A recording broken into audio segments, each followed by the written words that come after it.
Quaid Azam was a man of strong faith and belief. Quaid Azam رحمۃ اللہ علیہ پختہ عقیدہ اور ایمان رکھنے والے انسان تھے. He firmly believed that the new emerging state of Pakistan based on the Islamic principles would reform the society as a whole.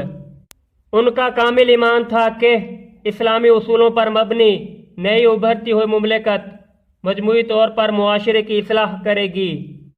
In his Eid message September 1945, Quaid Azam said, Islam is a complete code regulating the whole Muslim society, every department of life, collectively and individually.